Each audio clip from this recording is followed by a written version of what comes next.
All right. All right. Hey, everyone. I'm Desmond Patton. I'm an assistant professor here at Columbia University School of Social Work.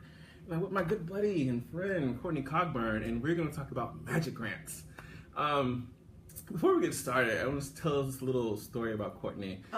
Many folks don't know that much of the reason why I'm a professor and got a PhD is because of Courtney. We met at the University of Michigan many, many moons ago, and she convinced me to apply to get a PhD. And I've been following her ever since. And she got a magic grant first and has been doing amazing work with this new study. So it's good to be with you again. You too.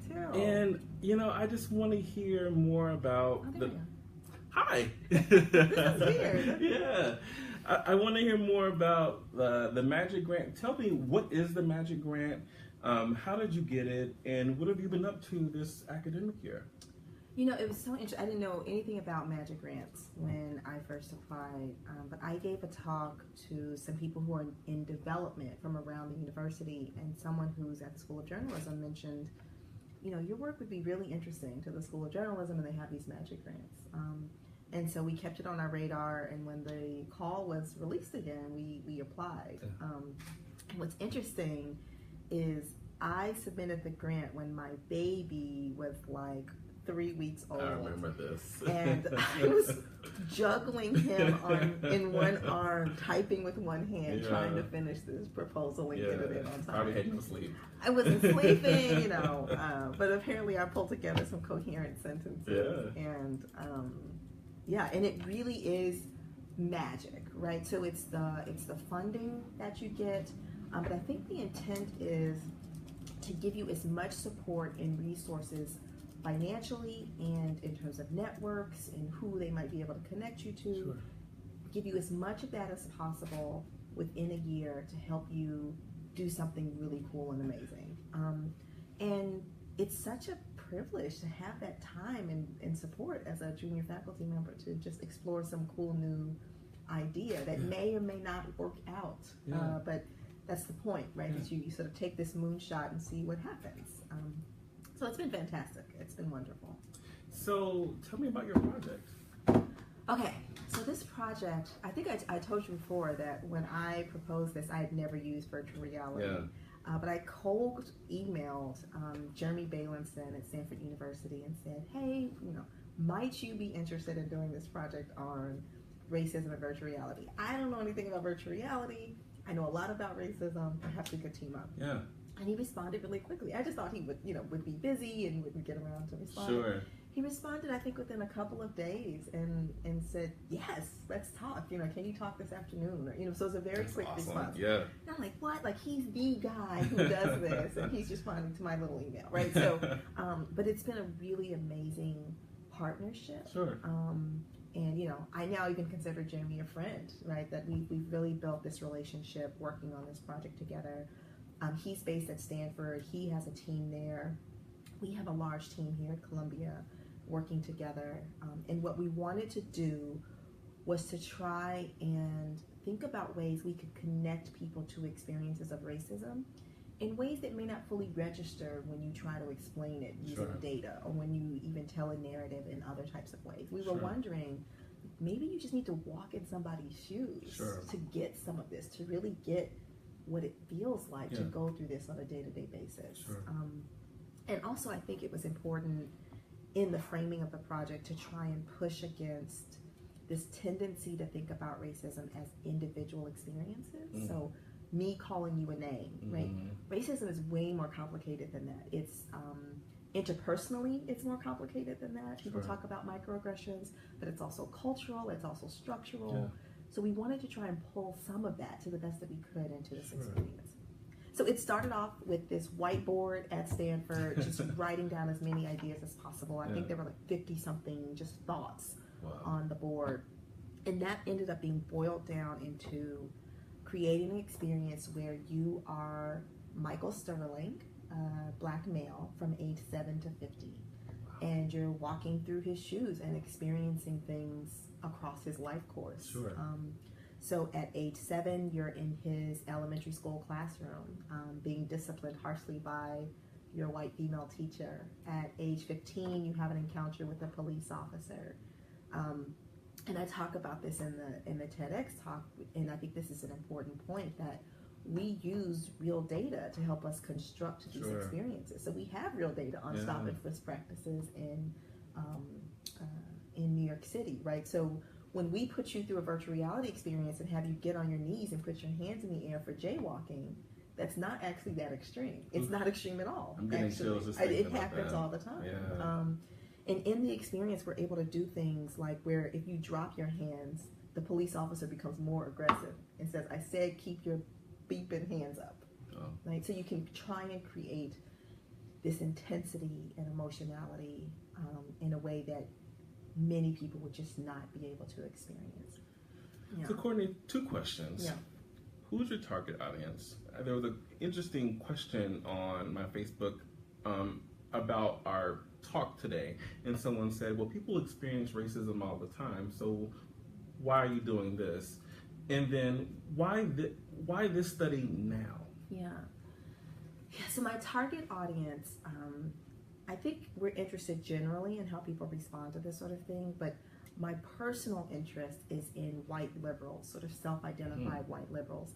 And the reason why, right, especially being rooted in the School of Social Work, is I find that people who identify in this way believe in racial justice, believe in equality, but they don't always understand racial inequality. They don't always understand what racism is and how that really shows up in people's lives. And I think that understanding is actually really important for us to move forward collectively and effectively. If we think racism is calling each other names, then we'll have this dialogue around, let's be friends. Right. And I like to say, I don't need you to like me, I need you to hate racism. And it kind of shifts your understanding. This is not about holding hands and kumbaya, which is fantastic and wonderful. Racism is more complicated, structural, it's insidious, and it's just all over. And so that's why I'm targeting white liberals, right? And we used to joke in the beginning, like, what are we targeting Trump supporters or other types of people with political ideologies, in this range from conservative to, say, progressive. And we ended up sort of coming on this more progressive end because we think even the choir, if you will, has a lot to learn about these experiences. Absolutely. And so why now? Why now? I don't know. And I think you know this. Sometimes you take on a project and you don't realize how timely it's going to be, unfortunately, in many ways. This was definitely one of those projects where I feel like I've gotten a lot of positive feedback, but I also think had this project started 5 years ago, I may not have received that response. I think given the presidential campaign and election, I think socially and politically we're in a different place, and people are just really kind of raw and ready for healing and moving forward. And my belief is that in order to heal, we have to deal with reality. Such an important piece. So what has your team been able to do this year, and what are your plans moving forward? It's really amazing. When I wrote the proposal, it's one thing, and then when I actually had to do it, I was like, isn't that always the case? What did I say I was going to do? That's a heavy lift, aiming high here. But we have scripted 4 scenes. Okay. One of which has been fully produced, so the elementary scene has been fully produced. And what I mean by produced, that means we had to do some studio shooting on our side. We hired a computer CGI company to do the computer-generated portion of what we're doing. So they've completely constructed a full scene. And actually tomorrow and Thursday we're shooting the next 2 scenes, and then we'll hand that off to the CGI company to wrap us up. And then in the meantime, we'll start doing some pilot testing on our first scene to see how people are reacting, what type of effect are we having, which is another important component. It's not just about creating an interesting virtual reality experience. It's sort of, are we really having an impact on people? Are we really moving the needles that we hope to shift? So hopefully by the end of the summer, we'll have a little bit of data and start to see what's going on. So my last question is, you're really innovating the field with your study, and this could have impacts that span across disciplines, but really impacts in the community too. How might you use this work in the classroom here at Columbia? Yeah, I've been asked it a lot. I've been asked about how might this be used in schools, in the classroom, how might this be used in organizations. And I think generally, one of our basic goals with this work is it's not that you're going to go through this experience and now you understand what it's like to be a Black male, or now you fully understand racism. Sure. I think the intention is going through an experience like this and coming out and saying, I thought I understood and I don't. Okay. So we want people to know what they don't know, more so than coming out feeling like that they know more. Yeah. And I think that's actually really powerful in the classroom setting. Sure. Right? You want people to be open and to listen when you're having a dialogue, not to come in presuming that they've already got it, they know how this works. Right.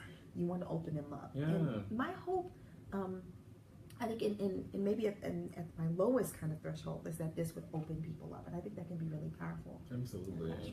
I mean, I could see you having a lab space in a class where people go with VR headsets and having an experience and coming back and dissecting that experience in the class. I think it could be really powerful. I'm super excited. So let's check to see if there are any questions about your work. Okay.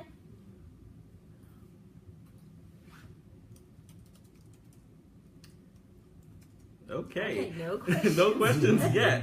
So, folks, feel free to send us questions in the comments.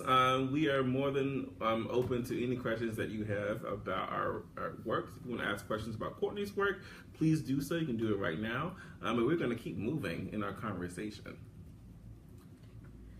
I think we have one question. So, Courtney, the question is, other than being the subject of the narrative, what about the experience of racism as part of the VR experience?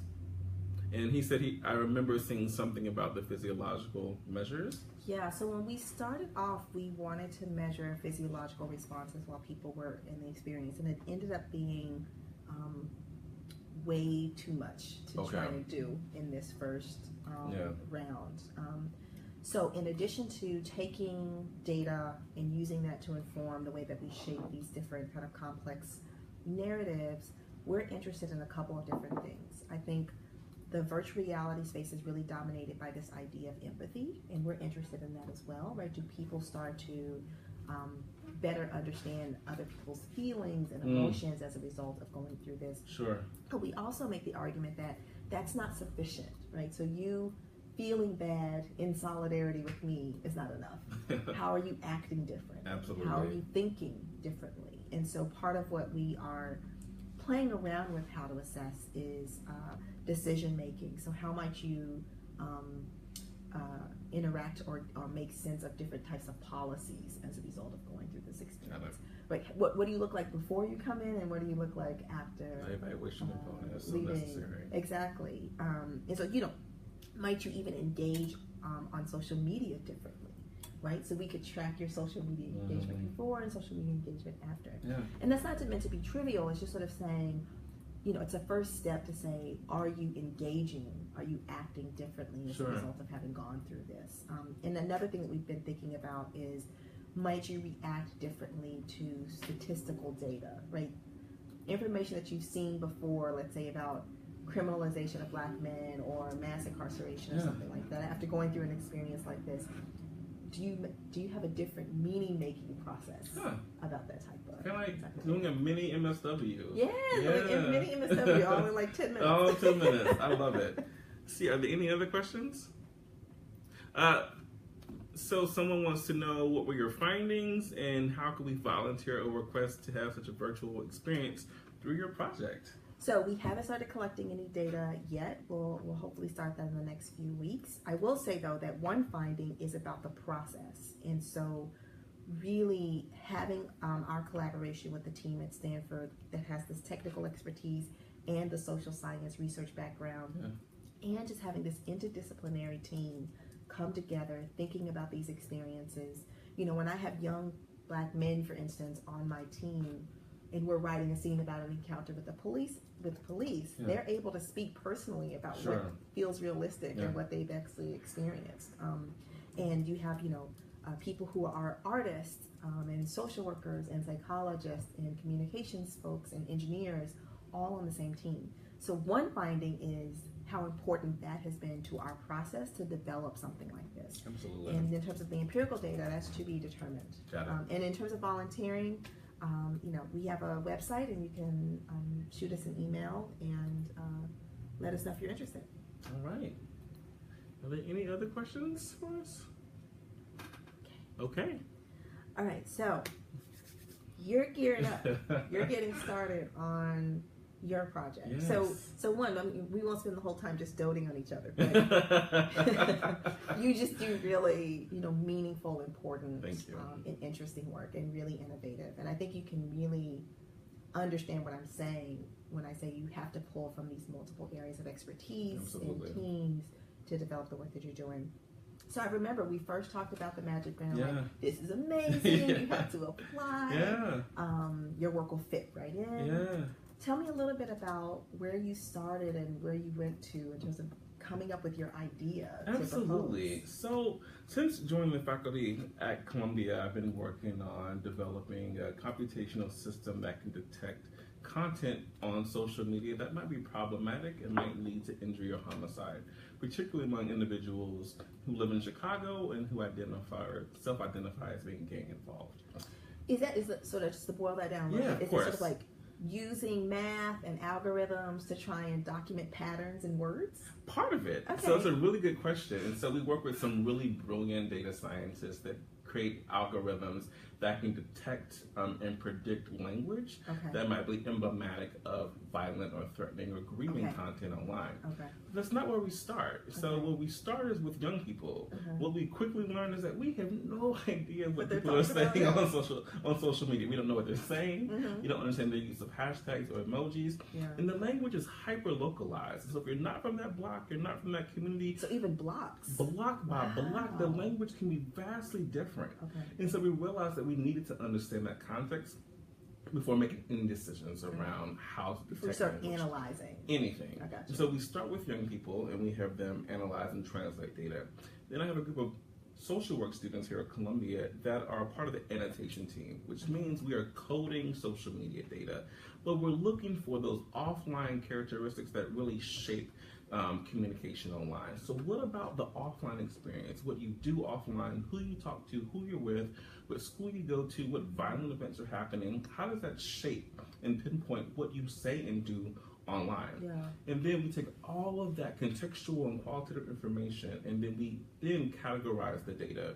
And so each social media post gets a code, and then the data science team then takes that code and then looks for the patterns in that particular data. And so now the algorithm can really think like a 17-year-old from Chicago because it's been trained to think like a 17-year-old. That's a really great way to put it, And so we've been doing that work and we developed this prototype system and it has a pretty high level of accuracy. But one thing that I was worried about is that the work is still kind of sitting in this academic space and we're involving youth, but only on the front end. And then, I'm worried about young people's digital lives and what they don't know about their digital footprint and the consequences that can be associated with this. So it's not just about violence, it's also about criminalization of Black and brown youth because of how they interact in social media spaces. And you're saying that and they may not be fully aware. They may not be fully aware at all or have bits and pieces of information. And so that understanding is a lot of variation in that. And so the idea behind this Magic Grant was to really give back to the community and to really bring young people into the research process and have them first be trained in what we are learning from our research process around digital safe practices and consequences that are associated with their social media footprint. And then we want to give them some experiences so that they understand this landscape. And so we actually started this summer. We were awarded the grant July 1, and we have 4 amazing young people from Brooklyn that are either have started college or are going to college. Okay. And they are working on 3 projects in our lab this summer. And so they are working on a tweet annotation, so they're analyzing actual tweets. Okay. They're actually doing threat assessments of images. So they're looking at a bunch of images from young people in Chicago, and they're trying to make meaning of those images, and then they're trying to see to what extent those images will be deemed threatening or not. And all this is used to then see if we can detect intent in images and in tweets. And then the most exciting piece is that we just got a new grant from the Precision Medicine and Society Center here at Columbia to develop a chatbot, or to adapt a chatbot that can provide resources and mental health supports to young people that are emoting online around grief and trauma. Right? So you're online, and things are happening, and you're using Twitter, you're using Facebook to just really just express yourself and get those things off your chest. But what I've learned in my work is that this stuff is just sitting there. People are going through a lot, and they're using social media as a platform to really be supported, but we're not doing anything with it. And so how can we use this chatbot to disseminate at least some resources? So if there's a sign that you might be going through some stress, do you know that there are options out there for you?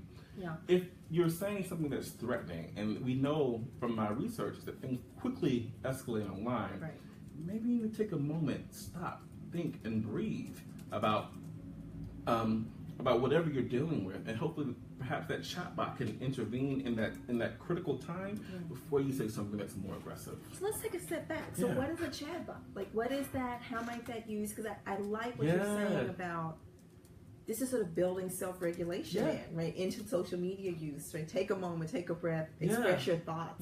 So how does a chatbot help figure into that? A chatbot is a form of artificial intelligence, and the idea is that it simulates human emotion and empathy, right? And so chatbots have been around for 40, 50 years. I had no idea until I started to research this idea. And they really, so oftentimes, perhaps you're banking, so you're with Bank of America and you're on your checking account online, and then something pops up and says, "May I help you?" That's a chatbot. That's a chatbot. Okay. And so there's a company in India called TouchKin that has created this technology, and they have this chatbot called Wysa, and Wysa is a little penguin, and he's on Facebook Messenger, and he's an app that you can download as well. And so when you're going through challenges, you have a problem, you have an issue, you can connect with Wysa, and he can give you some support, some ideas on how to manage that particular issue. That's interesting. Okay, so with the Magic Grant in particular, one piece was getting youth involved in the process throughout the process. Absolutely. Not only at the beginning where they figured into some of your earlier work, but really giving them skills, really getting them involved throughout the process, and then also becoming more public facing with the work. So give me a sense, like what did you say because when you give to the audience, when you give when you have to, if your proposal is accepted to be presented, you have to speak before this, room of fancy people and convince them that that you are worthy of this funding. So what was your story? What did you say? How did you present your work? So we focused on a young woman that has been the center of my research for a while, and we really kind of highlighted her story. A young woman in Chicago that died about a few years ago, heavily gang involved and very active on Twitter. And so we talked about what could be different if we intervened in her social media communication, and how could young people be a part of the experience? What if she used social media in more promotive ways? And so we really tried to use her case example as a reason for the need to educate young people around safe digital practices, but to also involve them in research and practices that could perhaps lead to them being a part of new startups. Or, we're constantly talking about, there's no people of color in technology. Well, we could change that. This could be a way of changing that particular problem that we have with technology platforms. And what if the platforms are just not working for people of color? So we have these great platforms that do a lot of amazing things that are super cool, and we live our lives on them. Perhaps they're not benefiting folks of color, or perhaps they're interacting in people of color space in ways that are actually problematic for us. Yeah. But if you don't have a person of color on that team, on the engineering team, Yeah. then you don't have platforms that actually work for us. Yeah. And so I'm hoping, so we tried to sell that. The part of the challenge was it's a journalism space as well, right? And so we talked about the democratization of media as well, Yeah. right? And so what's really important is that young people are in control of their stories and their narratives on social media in ways that they aren't in their community. Mm-hmm. So now a young person from the south side of Chicago can talk about Chirac and violence and drugs in their community, Right. and it be their story instead of it being, eyewitness news is saying this about the black community and throwing you a bunch of statistics. Now you get a really important story. So now we can take those stories, run it through a research process, and hopefully create interventions that are based on real live stories from young people. Yeah. It's something. This will be my last question. I think maybe we'll have some questions from the viewing audience. Yeah. But it's one of many things that I really value about your work. But the way that you honor young people and their intelligence and their value and their contributions and the ways in which they understand their own lives and finding ways to lift that up and to not simplify or highly categorize, but trying to keep that nuance and complexity in their own lens on their own lives in your data is so important. And it's hard to do, right? It's hard to do. So I just want to thank you for taking on the challenge of doing this work, and I can't wait to see what comes out of the Magic Grant. And also be hanging around. The Brown Institute for Media Innovation at the Columbia School of Journalism will not be able to get rid of me. Not I'm me going either. to still hang out and just try to, it's just such a wonderful space with so many smart, creative, and interesting people. Absolutely. Interdisciplinary, which is, that's my jam.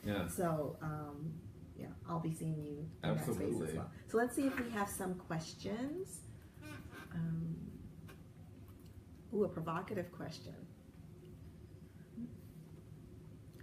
So why this person is asking, presumably playing devil's advocate, why would you want to focus on rewriting the narrative of young people doing bad things? We agree that when a gang involved you kill someone, it is bad, right? This is not a nice person who we want to emulate. Why try to tell her side of the story? Well, first we have to conceptualize what bad things are, and I think our starting place needs to start from one of why are people here in the first place, and why are we even having these experiences? And I think I've learned a lot about how trauma happens by first starting with the narratives that young people put on social media. And so I have focused on a young woman that was very violent. By the time she was 17 years old, she had allegedly shot or killed up to 20 people. But then when I digged into her Twitter feed, I realized that she had experienced a tremendous amount of trauma and stress before any of this had happened. Mm-hmm. By the time she was one, her father had been shot and killed. Many of her very, very close friends were shot and killed in front of her. Mm-hmm. What kind of person would you be had you experienced that amount of trauma? It's not to excuse or negate that she committed these violent acts. They are horrible, they are horrific, they have terrible impacts on families. But we can prevent violence. We can prevent people from doing these things by understanding their story and by presenting a more holistic story about these experiences. And the problem is that there's a narrative about the experiences that young Black and brown folks have, and particularly in urban communities, and it's one that's very myopic and not nuanced. And I think that through social media, they present a more holistic, more robust story that can help be a part of the intervention strategy later on. So in order to intervene on violence, you have to understand what produced the violence in the first place, what were the circumstances that produced the violence. And you're pulling out here, and I've heard you say it before, that the trauma that these kids are experiencing is an important part of this cycle of violence. And that's not the part, we don't hear that part as much. And for me, this brings up sort of a connection to my work, and I've heard you talk about this as well, this idea of the ways in which we represent and think about certain groups of people versus the way that we think about others. So, if a white male goes into a school and shoots up a school, the narrative that comes up in media about what was his trauma, what got him there, what was his mental health, etc., is very different than the way we might talk about Jakira. Absolutely. Who may have shot someone, she's a bad person. Quickly. Violent, lock her up, right? We see the same narrative around drug substance abuse epidemics in our country, right? So white heroin users in the Midwest are, the narrative is mental health, what's going on, let's understand this. Crack epidemic in urban centers, black communities in the 80s were super predators, criminals, let's lock them up, right? So there's this, we need to all take a step back, and I think that's part of what you're forcing us to do, and say, why are we talking and thinking about particular people in particular ways, and is that useful? And you know what? I didn't start there, Courtney. I say this all the time. Like, I went into this work quite biased. I grew up in a very safe southern town, had never experienced violence in my life, and I went into it thinking, oh, I can find all the threatening and aggressive posts. And as I say in my TEDx talk, I found people, I found bodies, I found experiences, stories, and it changed me, and it changed me, and it changed the research. And I feel like we all need, I think that's the running theme that you and I have, is that we all need to have a moment where we stop and think about who we're talking about, and what are the narratives and lenses that we bring to talking about people. And I think that's the power of the Magic Grant. That's the magic that we can do. Yeah, and I think a part of that too is sort of saying, what do you think you know and understand about people in these communities? You don't live in this community. You don't know anyone, presumably, right? But you have strong opinions about who they are, why they are, and what they should be doing differently. And this is a thing that comes up in social work quite a bit, right? We have people who come into schools of social work and they want to help. And we want you to want to help. But you have to stop and question, what are your assumptions? Where did you get those assumptions? Why are you the one who should be showing up to help? Absolutely. And that's part of what we're trying to achieve with the Virtual Reality Project as well. It's like just giving people an opportunity to better understand these experiences before you jump in with solutions and assessments that may be poorly informed. Great points. Absolutely. Okay. So we are almost out of time. I have one question for Desmond, which is, you come to the end of this year with the Magic Grant. What would feel like success to you? What would feel like this was time well spent? I think that's really about the experience my young summer fellows are having this summer. And I hope they walk away from this experience feeling motivated to do this work at their respective colleges, that they feel that they have some agency over their own social media lives and can impart that into in their communities. I hope that they walk away wanting to be at the intersections of social work and technologies as they think about this as a career as well.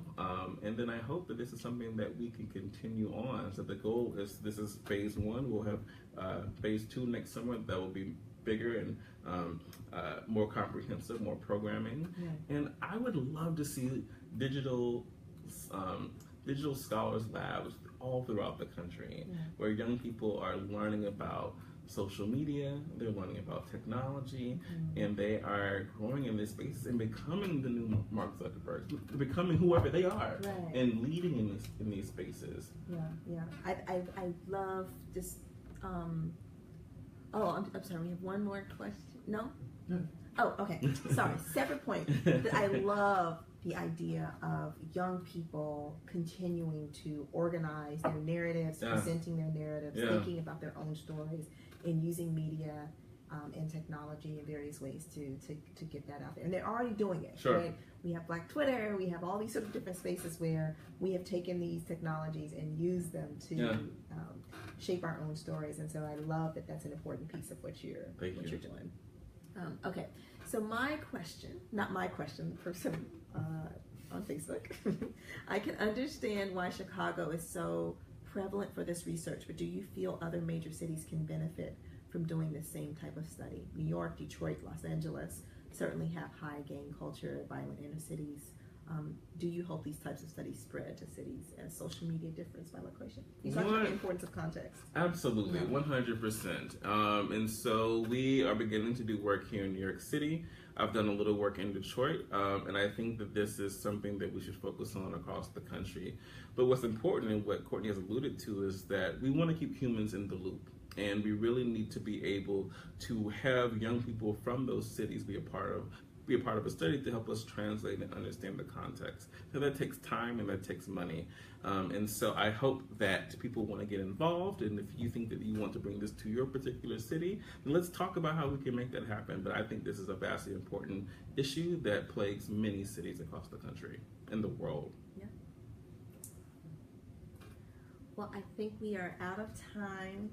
I always love chatting with you. Yeah, you too. So you just come into our, this is what we do all the time. Right? All the time. In my living room or over some pot roast at Jasmine's house. So we're glad that so many of you were able to join us. This has been very interesting, and we hope that we've said something that was exciting or interesting for you.